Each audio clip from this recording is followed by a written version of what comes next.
নমস্কার। বিজ্ঞানের আলো জ্যোতিষ অনুষ্ঠান আবারও আপনাদের প্রত্যেকের কাছে। আপনারা এই অনুষ্ঠানটা দেখেন ভেরি প্র্যাকটিক্যালি, এটা স্বীকার করতেই হবে। আপনারা দেখেন এবং সেটা মনোযোগ সহকারে। আর পাঁচটা অনুষ্ঠান কোনো কোনো ক্ষেত্রে, আমি সব অনুষ্ঠান ডেফিনেটলি মেনশন করতে চাইবো না, পারবো না, ভালো অনুষ্ঠান হয়। তার মধ্যে ভালো অনুষ্ঠান দেখার জন্যে মনোনিবেশ করাটা একান্ত জরুরি। উদ্দেশ্য যদি থাকে সেখান থেকে আমি কিছু বুঝতে পারবো, শিখতে পারবো এবং ডেফিনেটলি সেই বিজ্ঞানের আলোতে আমি বুঝতে চাইবো। বিশেষ রূপে যা আমাকে জ্ঞানী করবে, সেই বিজ্ঞান আমাকে একটা রাস্তা দেখাবে। এই অনুষ্ঠান আপনারা জানেন ভেরি প্র্যাকটিক্যালি অ্যান্ড লজিক্যালি আপনাদের কাছে প্রেজেন্ট করা হয়। এবং যে মানুষটি প্রেজেন্ট করেন একজন এডুকেটেড পারসন, তিনি ডিফারেন্ট ওয়ার্ল্ড থেকে আসছেন। ডিফারেন্ট ইন দ্য সেন্স, তিনি একটি নামজাদা ইঞ্জিনিয়ারিং প্রতিষ্ঠানের সেখানে সিনিয়র ফ্যাকাল্টি মেম্বার ইঞ্জিনিয়ারিং ডিপার্টমেন্টের। তার পাশাপাশি এই অ্যাস্ট্রোলজি ওয়ার্ল্ডে তার আসা পুরোটাই কিন্তু সম্পূর্ণ ভালোবেসে। তিনি যে প্রফেশনে রয়েছেন, অর্থাৎ যেখানে অধ্যাপনা করছেন, তার প্রতি যেমন ভালোবাসা, দায়িত্ব, ডেডিকেশন রয়েছে, এই অ্যাস্ট্রোলজির প্রতি সেম সেই ডেডিকেশনটা ভীষণভাবে রয়েছে এবং ভালোবাসাটা তো ডেফিনেটলি। তাতে হয়টা কি, এই ভালোবাসা, ডেডিকেশন তো অনেক কিছুর, অনেক কারোর বিষয়ের উপরে থাকতে পারে, কিন্তু আমাদের ক্ষেত্রে সেটা পাওনাটা হচ্ছে তিনি যেটা করেন সম্পূর্ণ মনোনিবেশ দিয়ে করেন এবং তার এফেক্টটা আমাদের কাছে আসে, যার রেজাল্ট স্বরূপ আমি আপনি অনেকেই চিনেছি এবং চেম্বারে পৌঁছেছি এবং বিভিন্ন দেশীয়, বিদেশি বিভিন্ন প্রতিষ্ঠান থেকে তাকে সেই চিনেছেন তারা, অর্থাৎ তাকে স্বীকৃতিটা দিয়েছেন। তাকে একটাই, তিনি যে গবেষণাধর্মী কাজ করে চলেছেন এই অ্যাস্ট্রোলজির উপরে, বিভিন্ন বিষয়ের উপরে, তিনি ডক্টরেট অবশ্যই সেই উপাধি পেয়েছেন। সেটা কোনো কেনা ডিগ্রি নয়, না, বাজার থেকে কোনো কেনা ডিগ্রি নয়, তিনি অর্জন করেছেন। তার সেই গবেষণালব্ধ ফল এক্ষেত্রেই প্রফেসর ডক্টর বাসু এই নামটাই স্ট্যাবলিশ হয়েছে। আসুন আজকের এপিসোডে সেই মনোনিবেশ করেই আমরা সেই মনোমুগ্ধকর কিছু আলোচনা, কিছু ইনফরমেশন, তথ্য এবং আবারও সেই লজিক্যালি অ্যান্ড প্র্যাকটিক্যালি কালেক্ট করি। স্বাগত আপনাদের, স্বাগত প্রফেসর ডক্টর বাসুকে। Welcome sir. নমস্কার।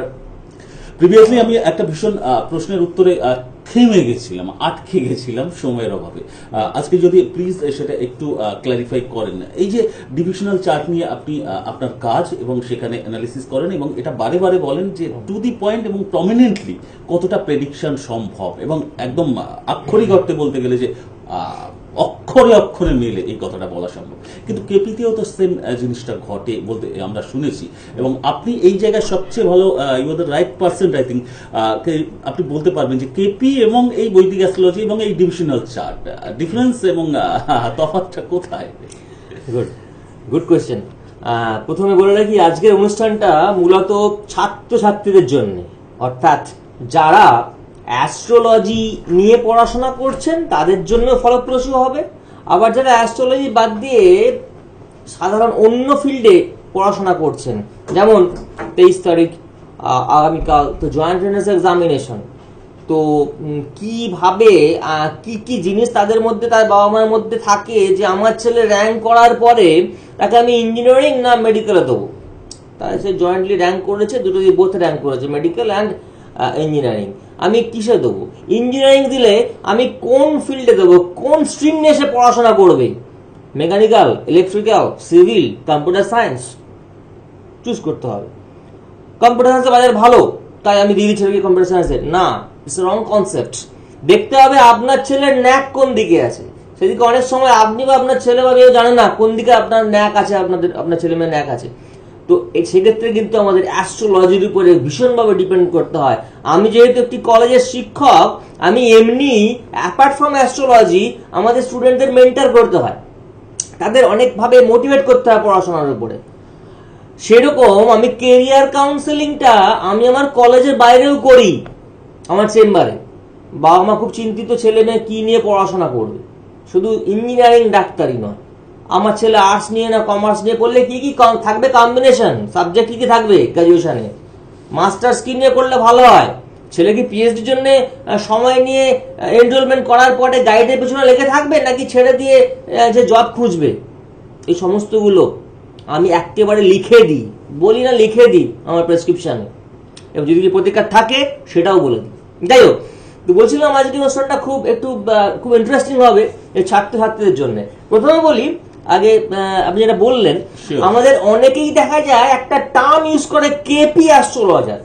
কেপি অ্যাস্ট্রোলজি, আমরা ভেদিক বা ট্র্যাডিশনাল অ্যাস্ট্রোলজি। ভেদিক অ্যাস্ট্রোলজি বলছে আমার কেপি অ্যাস্ট্রোলজি আমি বিশ্বাস করি না, ওটা আলাদা, ওতে কিছু হয় না, ওতে নাকি রেমেডি নেই, হয় না। আবার কেপি অ্যাস্ট্রোলজাররা বলছে আমার বেদিক অ্যাস্ট্রোলজি জানার দরকার নেই, আমি কেপি অ্যাস্ট্রোলজার। সত্যি কথা বলতে আজকে বলছি সবাই জেনে রাখুন, এবং তার এক্সপ্লেনেশনটা দেবো আজকে। আমি জানি না এর আগে পূর্বে অন্য কোনো চ্যানেলে এইভাবে এক্সপ্লেন করা হয়েছে কি না। ভেদিক অ্যাস্ট্রোলজি থেকে কেপি অ্যাস্ট্রোলজি এসেছে। প্রফেসর কৃষ্ণমূর্তি এই সিস্টেমটা স্টার্ট করেছিলেন ভেদিক অ্যাস্ট্রোলজি খুব ভালো করে স্টাডি করার পর। ভেদিক অ্যাস্ট্রোলজিতে যে ডিভিশনাল চার্ট, যার উপরে আমি কাজ করে থাকি, এই ডিভিশনাল চার্ট থেকেই কিন্তু কেপি অ্যাস্ট্রোলজি এসেছে। যারা শুধু D1 আর D9 নিয়ে পড়ে থাকেন, কি করে চার্টগুলো হচ্ছে জানেন না, তারা বুঝতে পারবেন না। কেপিতে যারা পড়াশোনা করেছেন তারা কাসপাল সাবলট কি এর ডেফিনেশনটা জিজ্ঞেস করলে যদি না ভিতরে ঢুকে থাকেন তাহলে বলতে পারবেন না। আজকে আমি বলে দিই ছোট করে। ধরুন নবাংশ D9 কি করা হয়, 30 ডিগ্রিকে 9 ভাগে ভাগ করা হয়, তাহলে এক একটা ডিগ্রি কত পাচ্ছে, 3 ডিগ্রি 20 মিনিট। সেরকম D24 30 ডিগ্রিকে 24 ভাগে ভাগ করা হয়। D3 ডেক্কান 30 ডিগ্রিকে 3 ভাগে ভাগ করা হয়, এক একটা স্লাইস পাচ্ছে 10 ডিগ্রি। তার উপরে একটা চার্ট তৈরি হয়, ঠিক আছে, আলাদা চার্ট তৈরি হয়। এইভাবেই আমরা প্রচুর, মোটামুটি আমি 16 থেকে 20 খানা চার্ট দেখি, প্রচুর চার্ট বার করা যায় বিভিন্ন অ্যাজ অ্যান হোয়েন রেকর্ড, আমরা চার্টটা আমরা বার করে দেখে নিই। ঠিক কেপিতে কি, কেপিতে আমি যেমন বেদিকে 30 ডিগ্রিকে ভাঙছি, ডিভিশন করছি, কেপি অ্যাস্ট্রোলজিতে নক্ষত্রকে ডিভিশন করা হয়। একটা নক্ষত্র কত ডিগ্রি নেয়, 13 ডিগ্রি 20 মিনিট, তাই তো? সেই 13 ডিগ্রি 20 মিনিটকে 9 ভাগে ভাগ করা হয় 9টা গ্রহের অনুসারে, কিন্তু এই ভাগটা এখানে ইকুয়াল হয় না। যেমন ডিভিশনাল চার্টে বর্গ বিচারে 30 ডিগ্রিকে আমি যদি নবাংশ করি, 9 ইকুয়াল ডিভিশনে ভাগ করছি আমি, অর্থাৎ সমান 9 ভাগে ভাগ করছি। কিন্তু কেপিতে এই নক্ষত্রর 13 ডিগ্রি 20 মিনিটকে সমান 9 ভাগে নয়, ভাগ করা হচ্ছে তাদের মহাদশার যে সময়টা লাগে সেই গ্রহগুলোর সেই অনুপাতে ভাগ করা হচ্ছে। ফর এক্সাম্পল, কেতু ক বছর নেয় মহাদশা থাকে, 7 বছর, রবি 6 বছর, চন্দ্র 10 বছর, এইভাবে শনি 19 বছর, শুক্র 20 বছর, আপনারা জানেন। এবার আমি বলবো 13 ডিগ্রি 20 মিনিটকে ভাগ করতে হবে 9 ভাগে, তাহলে কেতু কত নেবে, 7 বছর মহাদশা থাকে, 7/120 হলো আমাদের বিংশোত্তরী দশা মহাদশা। তাহলে 7/120 ইন্টু 800, কেন মিনিট যদি বলি, কারণ 13 ডিগ্রি 20 মিনিটকে আমি ভাঙছি 7 বছর নিচ্ছে কেতু, কত বছরের, 120 বছরের, 120 বছরে 7 বছর নিচ্ছে, 7/120 ইন্টু 13 ডিগ্রি 20 মিনিটের একটা পোর্শন নিচ্ছে, তাহলে 800 মিনিট। 13 ডিগ্রি মানে 1 ডিগ্রি মানে 60 মিনিট, 13 ডিগ্রি মানে 13 6 78, 780, আর 13 ডিগ্রি 20 মিনিট 780 প্লাস 20 800। এই ক্যালকুলেশন দাঁড়ায়, তাহলে দেখাবে যে 46 মিনিট 40 সেকেন্ড কেতু নেয় ওই 13 ডিগ্রি 20 মিনিটে। ঠিক সেরকম শুক্র নেয় 2 ডিগ্রি 13 মিনিট 20 সেকেন্ড। একেই বলা হয় কাসপাল সাবলট, অর্থাৎ নক্ষত্রকে 13 ডিগ্রি 20 মিনিটকে আবার 9 ভাগে ভাগ করা হচ্ছে তাদের মহাদশার প্রপোর্শনে। তাহলে এবার বুঝতে পারলেন কতগুলো ডিফারেন্স আছে কিনা। কেপিতে আরো সূক্ষ্মভাবে ভাঙা হচ্ছে, কারণটা কি, এগুলো ভেঙে আলটিমেটলি লাভটা কি হচ্ছে, প্রফেসর কৃষ্ণমূর্তি কেন ভেবেছিলেন, কেন এফোর্ট দিয়েছিলেন, কেন নিয়ে সব গবেষণা করেছিলেন, তার কারণ একটাই, কেপিতে ইনস্ট্যান্ট প্রেডিকশন করা যায়, যে প্রেডিকশনটা আমার ডিএপিতে বেদিকে ধরা পড়ছে না। ভেদিক অ্যাস্ট্রোলজিতে বা ট্র্যাডিশনাল অ্যাস্ট্রোলজিতে দেখছি ডিএপি অনুযায়ী দশা, অন্তর্দশা, প্রত্যন্ত দশা অনুযায়ী দেখছি আমার 4 মাস লাগছে। বাট আমি আজ একটা শেয়ার কিনেছি, আমি নেক্সট উইকে বেচতে চাই, আমার বলতে পারবে? আমি একটা জব পেয়েছি, আমি কি ভিসার জন্য তৈরি করব, বাইরে যাব? আমি একটা বিল্ডিং, একটা ভালো, আমি একটা পেয়েছি, একটা সুন্দর একটা আমি পার্টি পেয়েছি, আমি একে বিক্রি করব আমার এটা ফ্ল্যাটটা? এইগুলো বলতে পারে, ইনস্ট্যান্ট প্রেডিকশন করতে পারে কেপিতে। কারণ এই cuspal sub lord, significator of house, significator of planets, এইগুলো দেখে আমাদের কিছু রুল থাকে কেপিতে, সেইগুলো স্টাডি করলেই এক্সাক্ট টাইমটা বলা যেতে পারে আপনার জন্য ঠিক হবে না ভুল হবে। এখানে রেমেডিতে কোনো কাজ হয় না, রেমেডি হয় লাইফ টাইম। যদি রেমেডি দিতে হয় তো ডেফিনেটলি ট্র্যাডিশনাল অ্যাস্ট্রোলজিতে বিশ্বাস করতে হয়। যারা বলে আমি কেপি অ্যাস্ট্রোলজার কিন্তু আমি রেমেডি দিচ্ছি, সে জানবেন নামমাত্র কেপি বলছে, সে কিন্তু অ্যাকচুয়ালি বেদিক অ্যাস্ট্রোলজি বা ট্র্যাডিশনাল অ্যাস্ট্রোলজি নেই তার প্রতিকার দিচ্ছে। এর জন্যই এতে কোনো প্রতিকার হয় না। কারণ আপনি এমন কোনো প্রতিকার পৃথিবীতে নেই, আজকে আপনি শেয়ার একটা কোনো স্টক ইকুইটি কিনেছেন, আপনি কালকে বেচবেন, আপনি খুব লাভ নিয়ে বেঁচে যাবেন, হয় না। একটা স্টোন, ভালো স্টোন মিনিমাম কাজ করতে সময় নেয় 1 মাস। তো যাই হোক, এই জায়গাটাতে আমি আজকে আগের দিনে পেন্ডিং আলোচনা সেরে ফেললাম। Thank you so much sir. অনেকটা আই থিঙ্ক এরপরে আর ক্লারিফাই করার জায়গাটা থাকবে না, যদিও এই সংক্ষিপ্ত সময়ে যতটা পসিবল। আমরা স্টুডেন্টদের নিয়ে ভীষণ গুরুত্বপূর্ণ স্টুডেন্টদের যেটা বলছিলাম, আমি অলরেডি আপনারা জানেন, আমি গত সপ্তাহ ধরে বলছি যারা এই পরীক্ষার্থী, জয়েন্ট এন্ট্রান্স পরীক্ষার্থী, তাদের জন্য আমি কিছু প্যাকেজের ব্যবস্থা করেছিলাম। খুব শর্ট টাইমে তাদের প্রতিকার, তাদের যাতে মন ভালো থাকে, সেটা ভীষণভাবে সাকসেসফুলি প্রচুর লোক সেটা কালেক্ট করেছে। মানে আমি সেটা দিতে পারিনি এমন অবস্থা। আমি তো মানে কি বলবো, আমি খারাপ লাগছিল, কিন্তু কিছু করার নেই, টাইম খুব শর্ট ছিল, তো করা যায়নি। তাদের খুব ভালোভাবে তাদের দেখবো তারা কেমন পরীক্ষা দিচ্ছে, আমি ফিডব্যাক নেবো, আমার এখান থেকে ফোন করে ফিডব্যাক নেওয়া হবে তাদের কেমন পরীক্ষা হলো। মানে যারা প্রিপারেশন নিয়েছিল তাদের জন্য বলেছিলাম, কারণ বিনা এফোর্টে কখনো সাকসেসফুল পাওয়া যায় না, সাকসেসফুল হওয়া যায় না। পরিশ্রম করতে হবে, তারপরে যে নেগেটিভিটি গুলো আছে সেগুলো দূর করার জন্য আমার প্রতিকারটা কাজে লাগবে। সেখানে 3টে আইটেম ছিল, একটা যন্ত্রম ছিল, একটা কবচ ছিল, আর একটা আমাদের পেন, 3টে পেন আমি তারপর কাজ করে দিলাম, যে পেনগুলো নিয়ে তারা পরীক্ষা দিতে যাবে। যাই হোক, তো আজকে বলছি শুধু এই বাবা মায়েরা বা ছেলে মেয়েরা অনেকেই একটু বিভ্রান্ত হয়ে যায় যে আমি কি নিয়ে পড়াশোনা করবো। মাধ্যমিক অবধি সকলের তো কমন সাবজেক্ট, উচ্চ মাধ্যমিক আমি কি নিয়ে পড়বো, আমাদের রেজাল্ট বেরোলো, বা আমি এটা নিয়ে কি কন্টিনিউ করবো আমার গ্রাজুয়েশন, এটা নিয়ে কি মাস্টার্স করব। তো কি কি জিনিসগুলো দেখতে হয় আমাদের। তবে আই থিঙ্ক এই জায়গায় স্যার ইন্টারাপ্ট করে আমি একটু বলি যে এই যে ক্যারিয়ার কাউন্সিলিং এর পার্টটা কতটা ইম্পর্টেন্ট, এবং আপনি সেটা সাকসেসফুলি এতজনকে কাউন্সিলিং করে চলেছেন, কিন্তু এখনো না তাদের জন্য বোধহয় সেই আলাদা করে কাউন্সিলিংটা প্রয়োজন, যারা এখনো হয়তো সেটার ইম্পর্টেন্সটা বোঝেনি, যে টাইমলি সেই কাউন্সিলিংটা, সেই গাইডলাইনটা নেওয়া প্রয়োজনটা কতটা একজন স্টুডেন্টের ক্ষেত্রে আগামী দিনের প্রতিটা পদক্ষেপ কতটা রাইট ওয়েতে এগোনো উচিত, সেই জায়গায় বোধহয় এই কাউন্সিলিং এর সেই ওয়ে আউটটা পাওয়ার কোনো বিকল্প হতে পারে না। Absolutely right, absolutely. তো এই জায়গাতে আমি বারবার বলি, বাবা মাদের বলি, যে আমাদের এখানে তো ছাত্রদের ছোটবেলা থেকে ন্যাকটা মনিটর করা হয় না, যেটা বিদেশে করা হয়। তো এখানে একমাত্র আপনাদের অ্যাস্ট্রোলজির উপর ডিপেন্ড করতে হবে, কারণ এটা টোটালি সায়েন্স, এর মধ্যে ম্যাথস, ফিজিক্স, কেমিস্ট্রি, বায়োলজি সমস্ত কিছু আছে। আমি এই নিয়ে বহুবার বলেছি, আমার যারা অনুষ্ঠান দেখে বিজ্ঞানের আলোচনা, তাদের কোনো অস্বীকার করার কোনো জায়গা নেই যে অ্যাস্ট্রোলজি সায়েন্স নয়। এটাকে কিন্তু বলা হতো এক সময় সিউডো সায়েন্স। আজকে বিদেশে, ইউএসএ তে এন্ড চায়নাতে, যেখানে আমি নিয়মিত রিসার্চ করি, কনফারেন্স অ্যাটেন্ড করি, সেখানে গেলে বোঝা যাবে সায়েন্স কতটা ইনভলভ অ্যাস্ট্রোলজিতে। Astrology is also science. তো যেটা বলছিলাম, তো কোন কোন জায়গা আমরা দেখি একজন জাতকের, আমরা কোন কোন জায়গা দেখি পড়াশোনা করার জন্য। আমি বহুবার বলেছি 4th হাউস দেখি মাধ্যমিক অবধি, মাধ্যমিক থেকে হায়ার আমার গ্রাজুয়েশন অ্যান্ড মাস্টার্স দেখতে গেলে আমাকে 5th হাউস দেখতে হয়, অ্যান্ড মাস্টার্স এর পরে এমফিল, পিএইচডি অ্যান্ড পোস্টডক দেখার জন্য আমাকে 9th হাউস দেখতে হয়। আজকে একটা জিনিস বলছে, খুব ইন্টারেস্টিং জেনে রেখে দিন, আমাদের এই 4th, 5th, 9th ছাড়াও আমাদের কিন্তু 1st হাউস অ্যান্ড 2nd হাউসও দেখতে হয়। অর্থাৎ লগ্নপতির অবস্থা কি এবং লগ্ন সাপেক্ষে দ্বিতীয় পতির অবস্থা কি।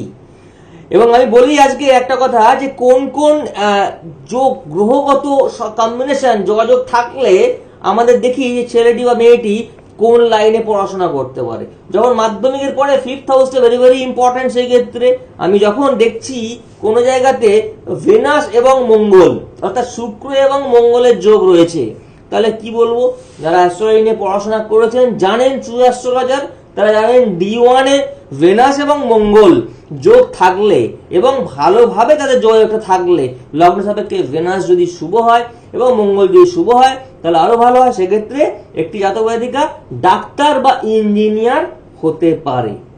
নেক্সট কোশ্চেন হচ্ছে ডাক্তার হবে না ইঞ্জিনিয়ার হবে?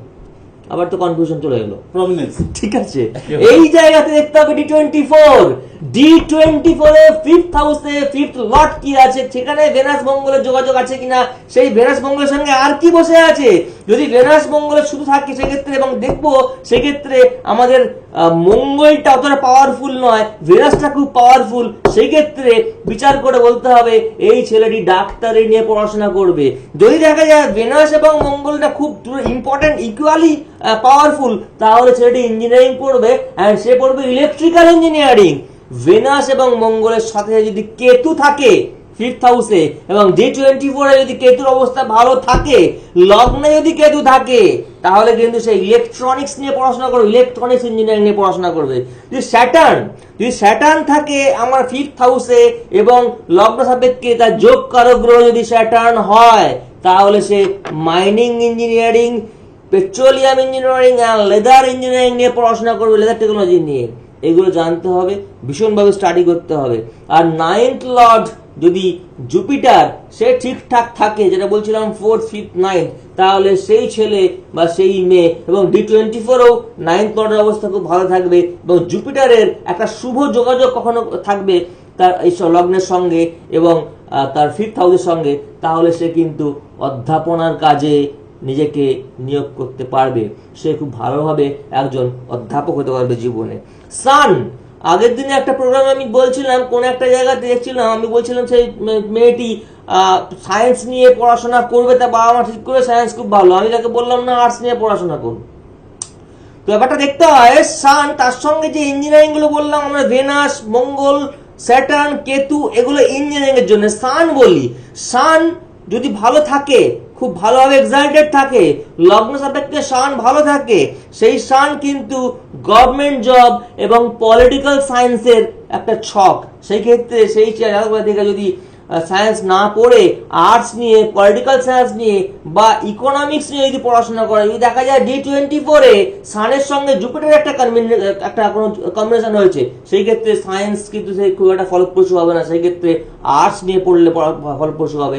এবং তার সানের অবস্থা যদি খুব ভালো থাকে D1 এ, D9 এ, D24 এবং ভাব চাটে, তাহলে সে IAS অবধি ক্র্যাক করতে পারে এবং যদি DAP সাপোর্ট করে এবং গোচর সাপোর্ট করে পরীক্ষার সময়। তো এই জিনিসগুলো দেখতে হয়। আমরা অলওয়েজ দেখি যে গ্রহগুলো রেসপন্সিবল এই পড়াশোনার জন্য, ক্যারিয়ারের ক্ষেত্রে দেখার জন্য, জুপিটার অর্থাৎ বৃহস্পতি, বুধ, শুক্র, চন্দ্র এবং সান, এগুলোর অসপিসিয়াস ইনফ্লুয়েন্স বা শুভ প্রভাব যদি চার্টে থাকে, সেগুলো আমরা বিচার করি এবং এর থেকে আমরা সম্পূর্ণভাবে এতগুলো চার্ট বিচার করে বলে দিই আপনার ছেলে মেয়ে কোন লাইনে যেতে পারে এবং সেই লাইনকে ইমপ্রুভ করার জন্যে, সেই ফিল্ডে ইমপ্রুভ করার জন্য যদি কোনো প্রতিকার থাকে, সেই প্রতিকার আমরা সাজেস্ট করি। It may be astrological remedy, may be তান্ত্রিক রেমেডি। অনেক সময় অ্যাস্ট্রোলজিক্যাল রেমেডি দেওয়া যায় না, কারণ যদি দেখা যায় যে গ্রহগত দোষ হয়, সেক্ষেত্রে আমরা বুঝতে পারি এবং লগ্ন সাপেক্ষে সেই কারক গ্রহ, সেই ফিল্টার যদি শুভ না হয়, তখন আমাদের তন্ত্রের উপর ডিপেন্ড করতে হয়। তন্ত্রের ক্ষেত্রে অনেক প্রতিকার আছে, লাইফ টাইমও আছে কিছু, আবার কিছু ইনস্ট্যান্টেনিয়াস আছে, যেটা আমি এই মুহূর্তে বললাম। এই সামনে জয়েন্ট এন্ট্রান্স এক্সামিনেশনের জন্য যে ইনস্ট্যান্টেনিয়াস যে প্রতিকারটা, সেটা ভীষণভাবে কাজ দিয়েছে, কাজ দেবে আশা করছি ছাত্রছাত্রীদের। তো এই অবধি আজকে কতটা কি মোটামুটি যতটা সময় আছে আরো অনেক কিছু আমরা জেনে নেব, কিন্তু তার মধ্যে থেকে ইম্পর্টেন্ট একটা জানার জায়গাটা আমি একটু সকলের হেল্প করতে চাইব। কেউ বুঝতে পারছেন যে ওই নাম, ফোন নাম্বার এইগুলো স্যারের কন্ট্যাক্ট করার জন্য বলবেন, কেউ গেস করছেন হ্যাঁ ওই কমার্শিয়াল প্রচার করবেন। এবারে একটু ভাবনা কাজ করে। একটা লজিক্যালি আপনাদের কাছে প্রশ্ন রাখি, খুব মন দিয়ে অনুষ্ঠানটা দেখছেন, খুব মন দিয়ে, স্যারের প্রতিটা কথা খুব যুক্তি সহকারে যে প্রেজেন্ট করছেন, যে কানেকশন কোনটার সঙ্গে কোনটা হবে, কেপির সঙ্গে বৈদিক অ্যাস্ট্রোলজির তফাৎ বা মিল, এই জায়গাটা তিনি অ্যানালিসিস করলেন, আমরা মন দিয়ে শুনলাম, বুঝলাম। তারপরে ক্যারিয়ার কাউন্সিলিং এর ক্ষেত্রে কোন কোন কানেকশনগুলো ভীষণ নেসেসারি সেটাও আমরা বুঝলাম, মন দিয়ে শুনছি। আমার যদি একজন অভিভাবক হই, কাজে ছাত্র, আমার যে সন্তান রয়েছে তার ক্ষেত্রে কোনটা প্রযোজ্য সেটা বোঝার চেষ্টা করছি। কিন্তু ভেরি লজিক্যালি এটা ভেবে দেখুন যে প্রত্যেক জাতক জাতিকার চারটা কিন্তু আলাদা হয়, হয়তো সেখানে কারো যোগের সেই কথাটা মাথায় আসে, কারোর শুভ, কারোর অশুভ। প্ল্যানেট প্রত্যেকের জন্য আলাদা আলাদা রেজাল্ট দিচ্ছে। সেখানে অব্লিগেশনগুলো কি থাকছে, সেখানে ওভারঅল প্রেডিকশন নাকি আরো প্রমিনেন্সি, যেটা কিনা ডিভিশনাল চার্টের মতো সেই প্রমিনেন্সির কথা বারে বারে স্যারের কাছ থেকে আমরা শুনেছি, সেটা কোনটাকে আমরা মাথায় রাখবো? মন দিয়ে শুধু শুনলে হবে না, তার জন্য নেসেসারি পদক্ষেপটাও নিতে হবে, এবং তার জন্যই কনসালটেন্সির ভীষণ প্রয়োজন। এবারে আমি আসি, কেউ ভাবুন না কমার্শিয়াল প্রচার, কেউ ভাবুন, কিন্তু এটা ভীষণ জরুরি। এই যুক্তিকে কেউ খণ্ডন করতে পারবেন না যে স্যারের মতো এইরকম লজিক্যালি যিনি কাউন্সিলিং করতে পারেন তার কাছে পৌঁছে যেতে হবে বিভিন্ন চেম্বারে। ইনফ্যাক্ট তার কম্পিউটার সায়েন্সের সেই অধ্যাপনার পাশাপাশি যতটা সময় পান, শনি এবং রবি আর দু একটা সময়, তা যা রাখেন সেটাই আমাদের কাছে এনাফ যারা কন্ট্যাক্ট করতে পারি। হেল্পলাইন নাম্বারটা একটু বলে দিই, তাহলে আই থিঙ্ক অনেকের ক্ষেত্রে কাজে লাগবে। যারা ভাবছেন যে কি করে স্যারের সঙ্গে কন্ট্যাক্ট করব, সেই অনবদ্য কাউন্সিলিং এর নিজেদেরকে অংশীদার করতে পারবো, একটু বলে দিই। 9674250516 এবং 9748403694, তিনটি উপায় রয়েছে। তার মাধ্যমে আপনারা কন্ট্যাক্ট করতে পারেন। অনলাইন ভিজিট করে আপনারা কন্ট্যাক্ট করতে পারেন, যেমন www.profbasu.in, এখানে ভিজিট করতে পারেন, অনলাইন বুকিংও সারতে পারেন। ওভার টেলিফোন মোবাইল নাম্বারের মাধ্যমে আপনি সেখানে বুক করতে পারেন, বা চেম্বারে এসেও সরাসরি, যেমন একদম প্রাইম লোকেশনে কালীঘাট অঞ্চলে, কালীঘাট ট্রামডিপোর পাশে, গ্রিক চার্চের পাশে ফরচুনা চেম্বার, এখানে এসে সরাসরি এবং সাঁতরাগাছিতে যোগাযোগ করতে পারেন। কিন্তু মাথায় রাখবেন, বিফোর টাইমে আপনাকে নামটা এনরোলমেন্ট করতে হবে, সোকল বুকিং করতে হবে, এবং যার সম্পর্কে সেই প্রেডিকশন বা কাউন্সিলিং এর জন্য আপনি যাবেন তার সম্পূর্ণ বার্থ ডিটেলস গুলো সেখানে দিয়ে আপনাকে বুকিংটা করতে হবে। কারণ প্রত্যেকের জন্য সেই ডিভিশনাল চার্ট এবং life time prediction, life time remedy, এবং প্রত্যেকের জন্য একটা ইন্ডিভিজুয়াল ফাইল প্রস্তুত করা হবে। আলাদা, অনেকটাই আলাদা, গেলে বুঝবেন সেটা এই দাবি করা সত্যি কি মিথ্যে সেটা তখনই বুঝতে পারবেন। কাজেই আই থিঙ্ক আপনারা সমস্ত কিছু বুঝে গেলেন, এবার বাকি সিদ্ধান্ত আপনার। শেষ প্রান্তে একদম স্যারের স্পেশাল গাইডলাইন, এই ক্ষেত্রে স্যারের সঙ্গে কন্ট্যাক্ট করার উপায় হিসাবে আমি একটু আপনার গাইডলাইন চেয়ে নিতে চাইবো, যারা ইন্টারেস্টেড তাদের জন্য আরো বেশি করে। হ্যাঁ, আমার অনেক রকম উপায় আছে। যেমন ধরুন কেউ আসতে পারছেন না ফিজিক্যালি আমার চেম্বারে, সেক্ষেত্রে আমার পিএ কে date of birth, time, place দিয়ে দেবেন, দিয়ে সেটাও সম্ভব, সেটা সম্ভব। টেলিফোনে আমার যারা বিদেশ থেকে, ইউকে, অস্ট্রেলিয়া, আমেরিকা, বিভিন্ন জায়গা থেকে আমার সমস্ত ক্লায়েন্ট যেভাবে আমার কাছে টেলিফোনে কনসালটেশন নেয়, তার date of birth, time, place দিয়ে দেয়, এবং আমার ফিজটা আমার অ্যাকাউন্টে ক্রেডিট করে দেয়। আমার পিএ কাছ থেকে ফিজটা, অ্যাকাউন্ট নাম্বারটা জেনে নিয়ে একটা টাইম দেওয়া হয় ঠিক আমার এক্সপ্লেনেশন করার জন্য, কনসালটেশন নেওয়ার জন্য, এবং তাই চারটা হোয়াটসঅ্যাপ বা মেলে করে দেওয়া হয়। এবং অনেক ক্ষেত্রে রেমেডিটাও আমি কুরিয়ার করে দিই, যদি তারা মনে করে আমার কাছ থেকে রেমেডি নেবে। আজকে সময় শেষ, তবু বলছি পড়াশোনা করতে হবে, পড়াশোনা ছাড়া কোনো উপায় নেই। পড়াশোনা ভালো করে করলে ডেপথ আসবে, ডেপথ এলে success will run behind you.